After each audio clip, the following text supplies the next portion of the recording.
My name is Jack, and for the better part of 2 decades, my life in Oak Haven had been defined by the scent of sawdust and the quiet satisfaction of a well-made joint. I run a custom cabinetry and furniture business from a workshop on my property. It's not just a garage with a table saw, it's a purpose-built, steel-framed structure that I designed and helped build myself. It's my sanctuary, my livelihood, and the place where raw timber is given a second life as something beautiful and useful. For 20 years, that was all it was. A place of work and creation, nestled in a neighborhood that valued peace and privacy above all else. Oak Haven was the kind of place people moved to when they were tired of living on top of each other. The lots were generous, the trees were old, and the general philosophy was live and let live. Our homeowners association was a perfect reflection of this attitude. It was less a governing body and more a social club that collected a couple $100s a year to mow the small green space by the entrance and throw a 4th of July barbecue. Board meetings were sparsely attended, usually by a few retirees who enjoyed the coffee and donuts. The HOA was a benign, almost invisible part of our lives, a background hum that never demanded attention. That all changed the year Carol moved in. She arrived from some crowded, over-regulated suburb back east and seemed determined to bring its soul-crushing bureaucracy with her. Carol had an opinion on everything, and her opinions were always delivered as non-negotiable facts. She saw a world of imperfections that only she was qualified to correct. Mailboxes were not a uniform color. Lawn ornaments were tacky. Children's laughter was a noise pollutant. She started attending the HOA meetings, not for the donuts, but with a binder full of complaints and proposed amendments. The old board, comprised of gentle souls who just wanted to plan the annual potluck, were no match for her relentless energy. Within a year, through a combination of attrition and a special election no one else bothered to vote in, she was president. The emails started almost immediately. They were long, condescending screeds filled with freshly minted rules. The Oak Haven Community Covenant, a document most of us had never even read, was suddenly her sacred text. Article 4, Section 2B, now forbade leaving trash receptacles visible from the street for more than 12 hours. A new addendum dictated the exact shade of beige that was permissible for front doors. Holiday decorations had to be removed within 10 days of the holiday itself. They were minor, irritating infringements on our quiet lives. Most of us just sighed, painted our doors, and grumbled to each other over the fence. We figured it was a phase, a new president flexing her muscles. We were wrong. It was a declaration of war, and I was about to become her primary target. The opening salvo arrived not by email but via certified mail. The crisp green and white envelope felt ominous in my hand. Inside, on thick, embossed letterhead bearing the Oak Haven HOA logo, was a 3-page document that felt like a legal indictment. It was a formal notice of violation, and it was aimed squarely at my workshop. According to Carol, my life's work was a pariah in her new, perfect Oak Haven. The letter was a masterpiece of petty tyranny, citing a dozen bylaws that had been either newly invented or twisted into unrecognizable shapes. My workshop, which had stood without complaint for 15 years, was now an unapproved commercial structure operating in a residential zone. The distant hum of my dust collection system was industrial noise pollution. The most serious and absurd accusation, however, was that my shop constituted a severe and immediate fire hazard to the community. Carol had apparently decided that the mere presence of wood, sawdust, and finishing oils in a building was akin to storing dynamite next to a furnace. The letter was clinical and cold, devoid of any neighborly tone. The final paragraph was the real punch to the gut. It demanded that I cease and desist all commercial operations immediately and submit a plan for structural remediation within 30 days. Remediation, I knew, was her euphemism for demolition. The threat was explicit. Failure to comply would result in a daily fine of $500. If the fines went unpaid, the HOA would place a lien on my property. I tried calling her, thinking a simple conversation could clear this up. The call went straight to voicemail. She texted me back a minute later. As this is an official enforcement action, all communication must be in writing to ensure a clear record. Please refer to the bylaws. This wasn't a misunderstanding, it was a calculated attack. My first instinct was to dismiss it as the ravings of a power-mad lunatic. I'd built that shop to exceed every county code. The wiring was commercial grade, the walls were double-layered with fire-rated drywall, and a state-of-the-art fire suppression system was networked directly to the county fire department.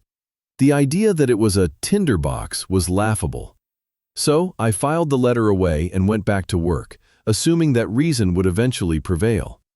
That was my second mistake. A week later, another certified letter arrived.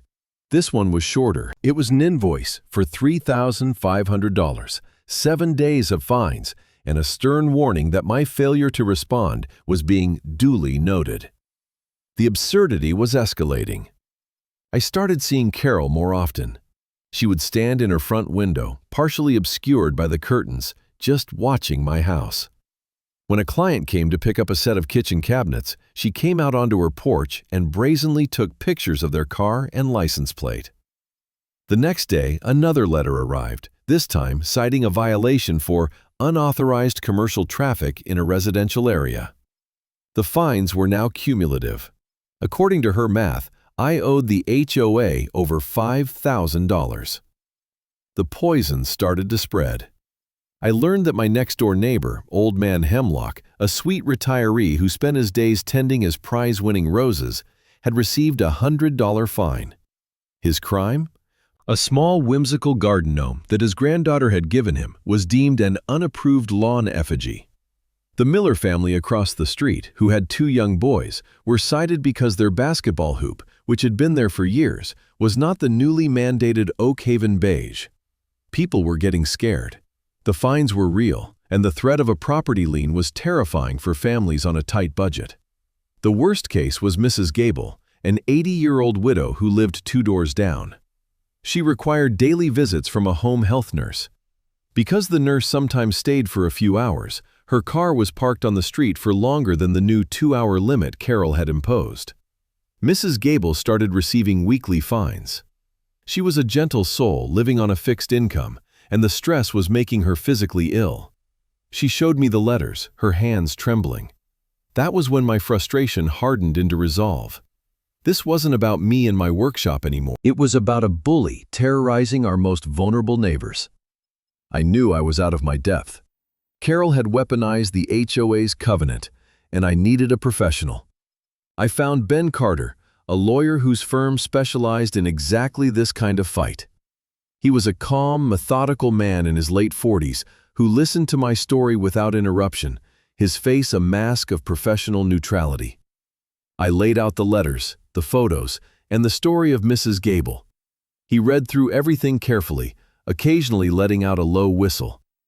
"Well, Mr. Jack," he said, leaning back in his chair, "you've got yourself a textbook petty tyrant. She's done her homework, I'll give her that. She's amended the bylaws and followed the notification procedures perfectly. On paper, these fines are legitimate according to the documents she's created." My heart sank. "So, what can I do?" I asked. Ben steepled his fingers. "Fighting this on the grounds of reasonableness is a long, expensive, and uncertain road.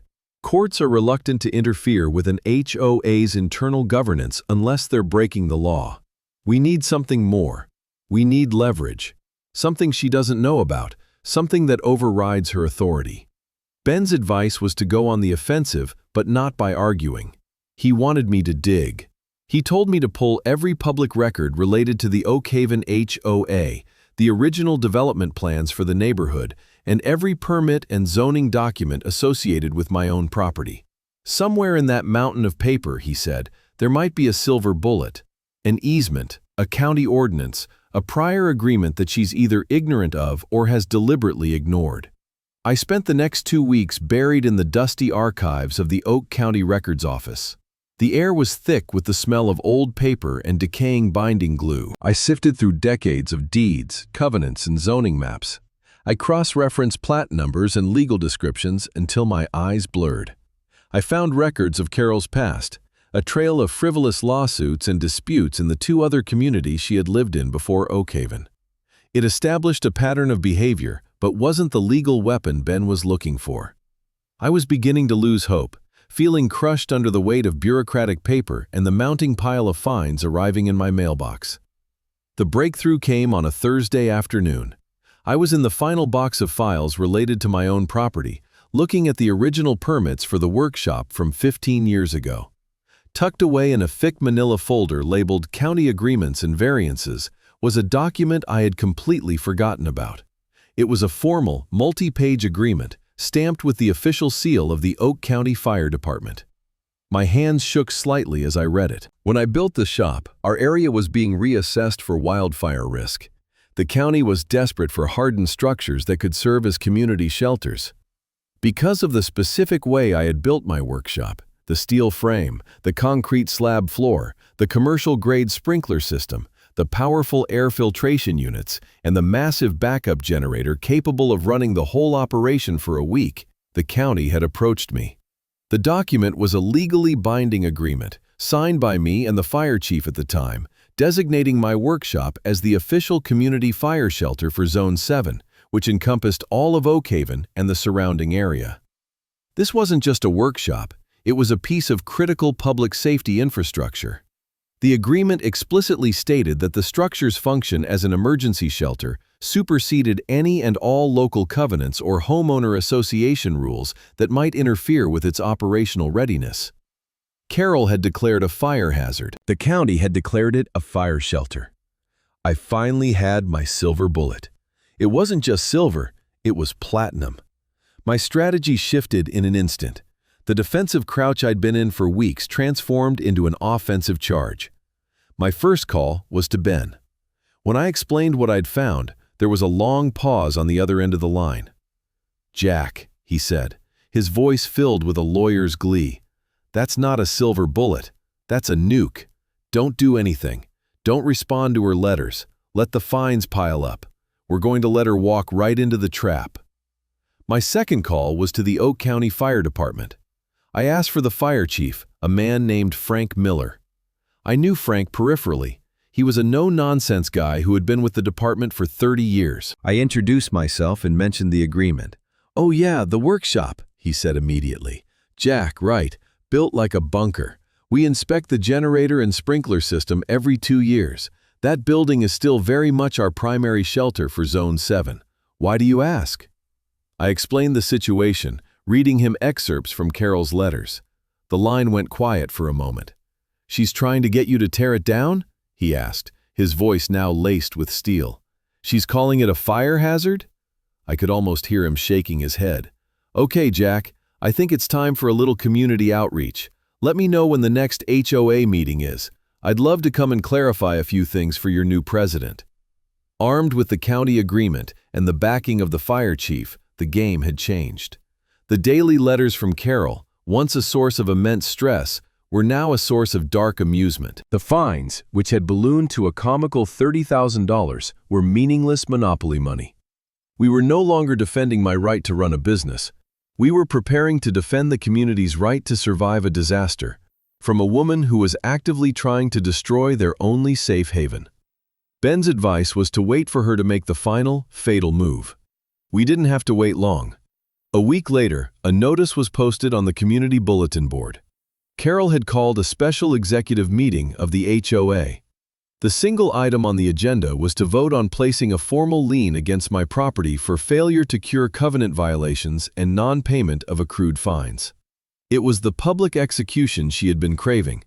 She invited the entire community to witness her triumph, to see what happens when someone defies her authority. It was exactly the stage we needed. The night of the meeting, the community hall was packed. I had never seen more than a dozen people at an HOA meeting before, but tonight, nearly every household was represented. Mrs. Gable was there, sitting in the front row, looking frail but determined. Old Man Hemlock sat beside her, his face grim. The air was thick with resentment. Carol stood at the podium, beaming, basking in the attention. She clearly misinterpreted the crowd's presence as a sign of support for her crusade. She opened the meeting with a 20-minute monologue, a self-aggrandizing speech about the importance of standards, safety, and property values. She painted herself as a reluctant hero, forced to take action against a stubborn, non-compliant resident who was putting everyone at risk. Then she turned her attention to me. "Mr. Jack," she said, her voice dripping with condescension, "has been given every opportunity to comply. Instead, he has chosen to ignore the lawful directives of this association. His workshop, a tinderbox of sawdust and chemicals, remains a grave threat to us all." She held up a thick binder filled with her letters and photographs. "Therefore, I call for a vote. All in favor of authorizing our legal counsel to place a lien on the property at 214 Oak Drive, please say aye." Before the two cronies on her board could respond, I stood up. My heart was pounding, but my voice was steady. "Before you vote," I said, my words cutting through the tense silence, "I believe there's a guest who has something to say on the matter of fire safety." Carol's face clouded over with confusion and anger. "This is a closed session for residents only," she snapped. On cue, the double doors at the back of the hall swung open. Standing there, silhouetted against the evening light, was Fire Chief Frank Miller. He was in his full Class A dress uniform, the gold buttons gleaming. He was flanked by two of his battalion chiefs. The three of them walked down the center aisle with a slow, deliberate pace that commanded absolute silence. The residents parted like the Red Sea. They stopped directly in front of the podium. Chief Miller looked at Carol, his expression unreadable. "I'm the Oak County Fire Chief," he said, his voice calm but powerful enough to reach every corner of the room. "And I was told you were having a discussion about one of my facilities." Carol sputtered.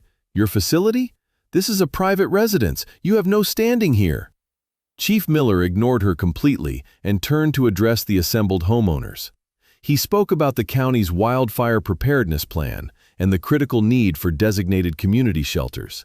He explained the rigorous standards these shelters had to meet. Then he held up a certified copy of the agreement I had found. 15 years ago, he began, this county designated the structure at 214 Oak Drive, known as Jack's Workshop, as the official community fire shelter for this entire zone. That building isn't a fire hazard, folks. It's a fireproof bunker.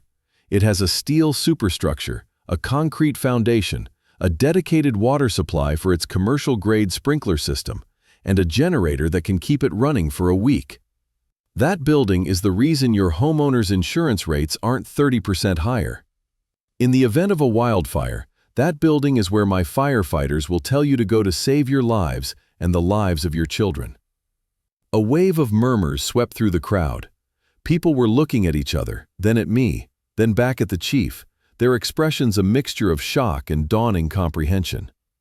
Chief Miller wasn't finished. He finally turned his gaze directly on Carol, and the temperature in the room seemed to drop 10 degrees.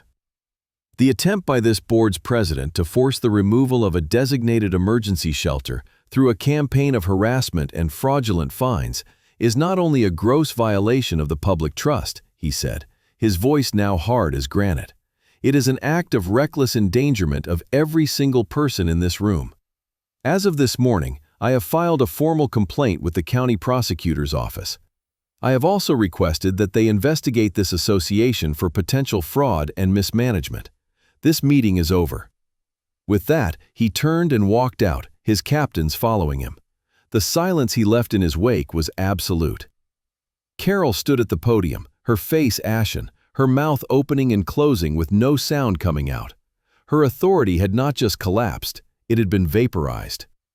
The aftermath was swift and decisive. The county prosecutor's investigation moved with surprising speed. It turned out that Chief Miller's complaint was just the tip of the iceberg. When investigators seized the HOA's records, they found more than just Carol's misguided crusade against me. They discovered a pattern of financial malpractice. She had been using the HOA's funds to pay for personal legal consultations unrelated to association business. Worse, she had awarded an exclusive and wildly overpriced landscaping contract for the community green space to a company that was secretly owned by her brother-in-law. The violations and fines she had been levying were, in the prosecutor's view, part of a scheme to intimidate residents and consolidate her control over the association's finances. Carol was charged with a litany of crimes: felony embezzlement, reckless endangerment, and destruction of official records, as investigators discovered she had shredded years of old HOA documents, including the files that specifically mentioned the county's shelter agreement. Her two board members, facing their own legal jeopardy, turned on her immediately, providing testimony in exchange for immunity. The entire structure she had built came crashing down. For me, the resolution was blessedly simple. The county prosecutor declared every fine issued by Carol's board to be null and void. The threat of the lien vanished as if it had never existed. The county commissioner issued a formal public apology to me and every other resident who had been targeted, and a judge ordered that my not insignificant legal fees be paid directly from the HOA's now frozen accounts. Suddenly, I was a local hero, a title I never wanted and felt deeply uncomfortable with. Neighbors I barely knew would stop me in the grocery store to shake my hand.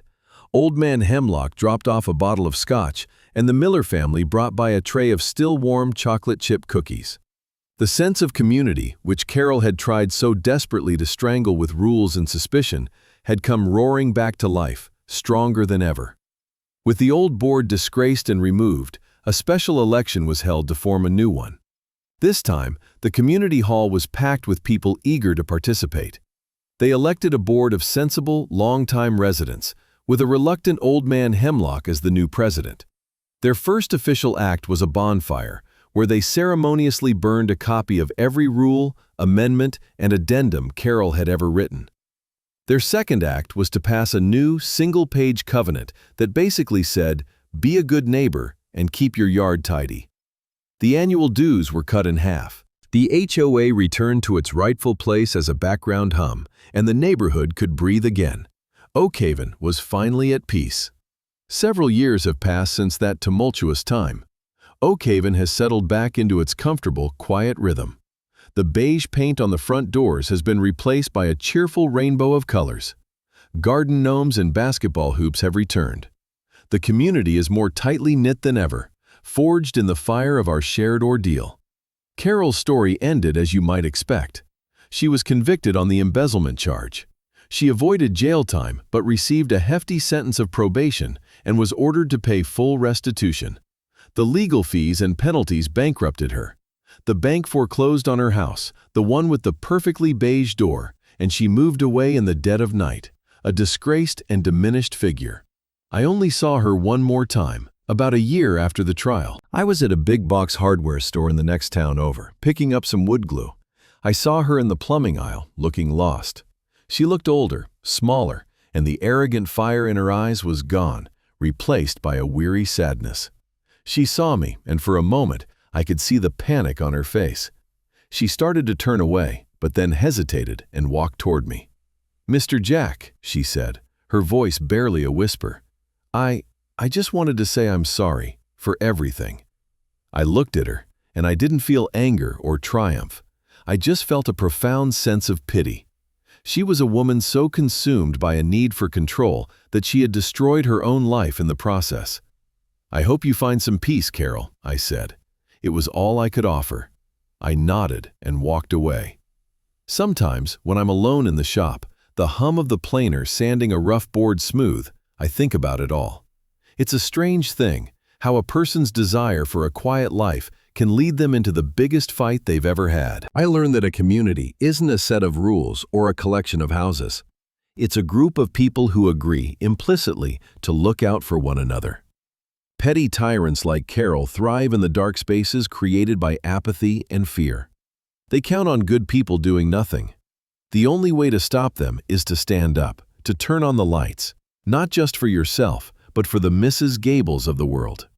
Power in the wrong hands is a corrosive thing, but a community united is unbreakable. The scent of freshly cut cherry wood fills the air now. I'm finishing a small rocking chair, a gift for the Miller family's first grandchild. Through the big bay doors of the workshop, I can see the sun setting over the oak trees that give our neighborhood its name. A familiar truck pulls up the driveway. It's Fire Chief Miller. He gets out, holding a thermos. He does this every few months, a friendly check-in. He brought a new plaque for the front of the building, a polished brass plate that reads, "Oak County Community Fire Shelter, Zone 7. We hang it together next to the door.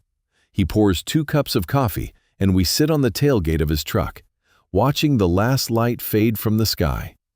Life is quiet. It is productive. It is good. Just the way I always wanted it to be.